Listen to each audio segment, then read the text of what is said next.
What is up, guys? We are back with another episode of Castle Clash.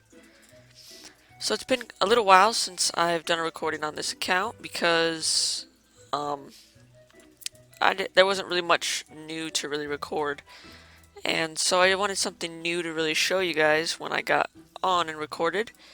So the first thing you might notice is I don't have my vaults in here anymore. I have one vault right here, as you can see. One of my gold vaults, but I've got towers. Now you can see all the towers look pretty different right now than they did. This is currently a level 7 tower. It goes from the little wooden structure that we used to have all the way up to a level 10 tower, which is this one. This is a watchtower. But then we have this tower. This one's called an arrow tower, and you can see it has more options. It's a level 1 though. Now why is it a level 1? Because when you get to a level 10 tower, and you click upgrade, now it's going to cost 140,000 gold, but you can choose to upgrade your tower into 3 different types. You have your arrow tower, which is high damage, high HP, and decent range. And it shoots a single arrow at a single target pretty quickly. You got your magic tower, which is 210 damage, so a little bit lower damage, lower HP, lower in the same range. However, it attacks multiple targets at once. 3 is the default. The cannon tower, it has lower HP, same as the magic tower, same damage as the magic tower, but higher range. And its cannon deals damage to all ground enemies around its target, so only can shoot ground targets. Can't hit griffins or dragons or any floating heroes or anything like that. Now, the best one really is the arrow tower. You always want to choose the arrow tower. End game, like if you have full garrisons, which I'll talk about in a second, magic tower might be okay for some things, but the arrow tower is usually what you want to do. So I'll spend the gold and upgrade that, and it resets to level 1, and you can upgrade it all the way to level 10 again. Now you can see there's a garrison option. Basically what this does is you can put different heroes in the tower. You can have 3 slots, so 3 different heroes, and ordinary, elite, and legendary hero, depending on what type of hero it is, it will give it different effects. Ordinaries can increase the range as well as make him target heroes first. Elites can increase damage and tower HP, and legendaries can make it do more damage to heroes. And different tower types have different garrisons that do different things. And let's just quickly take, let's say, champion off of here. Oh, okay. And we'll put him in a tower. You can see he does 106 points, which fulfills 50 points for level 1. And the way you calculate that is based on their level and their talent, or their skill, their skill level as well. And that will increase the points. So you can see he does that, which then has a little purple thing right here saying level 1, which means he would add level 1 to this, and the next level would be 140, and then you can get up to 7 levels for each garrison type. Alright, so a couple things on my account here. Our town hall is almost level 12, which means that we can edit the base a little bit, make it a little bit better than this one. And hero altar, let's go in there. You can see I have level 70 champ, level 66 ninja, 64 executioner, and both of these guys are capped. I'm going to keep them capped. I will not upgrade them with HB just because we're so low. I'm going to save the HB for when we get Paladin, Druid, and Thunder God. Now, on the way to Thunder God, you can see we're at 609 shards right now, so getting closer to that Thunder God, still a little ways away. And we're still farming A 8 times a day about, which gives us 80 shards a day, as well as whatever we get from dungeon runs. Other things is I'm saving these books. I'm not using them or consuming them. I'm just going to save them up, and if we need HB, then I'll consume them. when we get Druid and Thunder God and all them. And if we don't, then we might use a couple and consume a couple. Just save them up right now.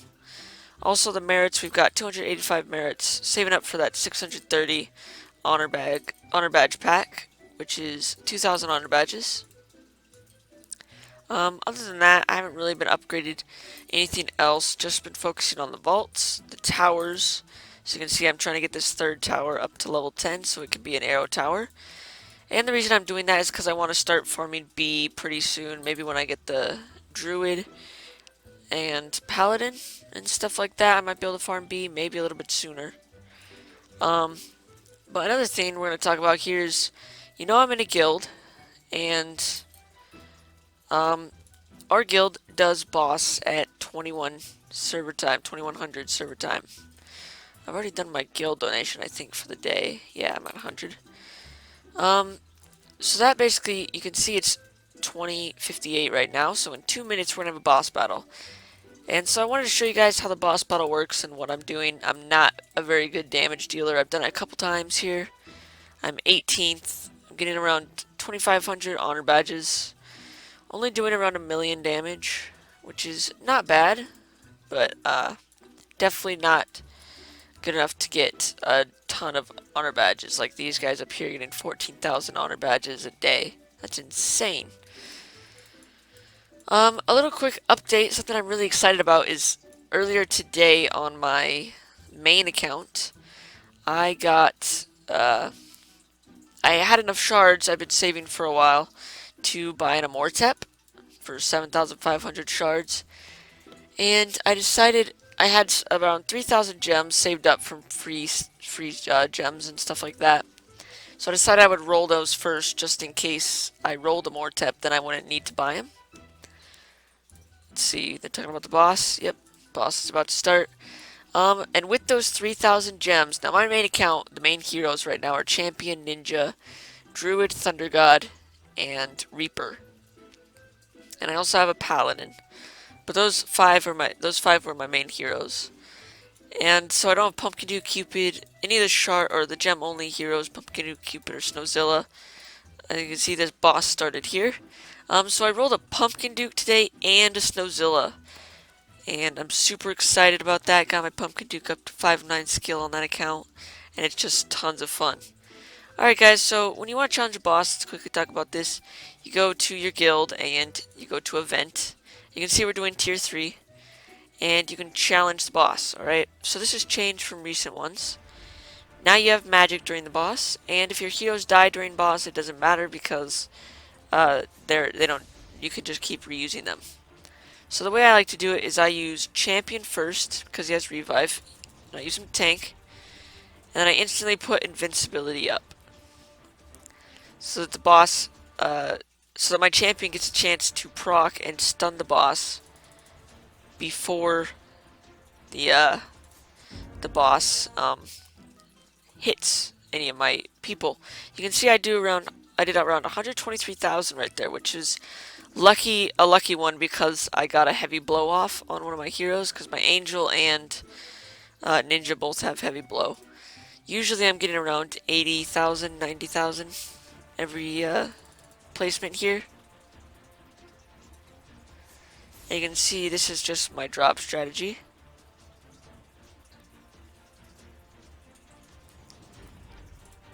And yeah, around 85,000 is the normal. So I'm going to quickly speed up this video to show you the boss fights in a speedier form. So here we go. Okay guys, so as you can see in the sped up video here, not doing too much damage to the boss each turn. Sometimes it will be more than others because of the heavy blow going off and getting that extra stun. But the strategy basically is, there's not really a strategy right now, but I just drop Champion first because he's got the revive, and then just try to do as much damage to the boss as long as I can with the Guardian Angel, or the shield there. And so that's basically what I do. I just keep dropping in, waiting for my guys to die, do as much damage as possible. One thing you'll notice about the boss is that when its health gets down to, I think it's 45 million HP, then he's just gonna drop like crazy. His HP is just gonna go like pretty much from 45 million to 0. And that's because boss strategy we have right now for the guild is once it gets to 45, all the perma-stunners go in, and so they'll be able to get max HP while letting us have a lot of time. Us that can't perma-stun the boss have a decent amount of time to get as much HP as possible before the boss dies. So basically we're just going in and doing around 80,000 damage every single drop here. Then we wait 15 seconds, drop in again. You can skip to 15 seconds with some guild points, but I don't really have a ton of that right now, even though I've been donating the daily amount. I've been using it for flags and stuff. That's basically the strategy. Now we're getting close to the 45, there it is. So I'll probably have one more chance or two more chances to attack the boss before its health just is gone. Because it takes a certain amount of time for them to actually get the perma-stun, get to the max damage. You can see I almost had another chance, but that's about it. Alright guys, so as you saw, our boss fight went pretty good. We got 16th place this time, which doesn't really matter too much, but you can see we got the same amount of honor badges. Did a little bit more damage this time just because I was getting pretty lucky with the heavy blow heroes hitting and getting the heavy blow off or the stun. But yeah, it went pretty good. You can see we're now at 8,000 honor badges, doing pretty good there. And I think we're gonna end this video with a sped up Here Be Monsters with this base design, with the towers and stuff, and then we'll do some sped up dungeon runs in Dungeon 2 probably. Alright guys, so let's watch those now. Alright guys, we're back in the dungeons. Dungeon 2 here. There's not really a lot of strategy in these dungeons. Just basically want to try to take out the heroes that you're most worried about first. Use restoration when needed, just like I did right there with Ninja. Although it wasn't needed, that was actually a misclick. I didn't mean to place it down on that one, but use it when needed. Because it's only 6,000 gold, helps you get through the dungeons without losing a hero. Now you can see I'm pretty over leveled for this dungeon, since my champion's level 70 and Ninja and Execution or Ninja and Engineer are in their 60s as well, going up to 70. So we're just blazing through them pretty easy with just restoration. Now you see right there, that was like a strategy there. Always go for the assassin and executioner first. If they have one of the other, or if they have both, I would always go for the assassin first. You can see we got a shard drop there. I'm pretty excited, just because the assassin is really good at taking out heroes. Now this is a good dungeon, skull dungeon to farm.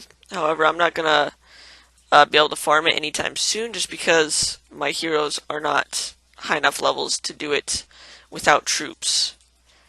So we're going to use troops in this one, but that's a pretty good skull dungeon. I'm actually farming that on my Smurf account. This is going to be the last dungeon here, guys. Should be getting close to enough flames for being able to upgrade the heroes. But this is going to be the end of the episode. I hope you enjoyed. If you did, please leave a like, it helps out a lot. And if you haven't already, subscribe to my channel to be notified when I upload more videos. We'll see you guys next time.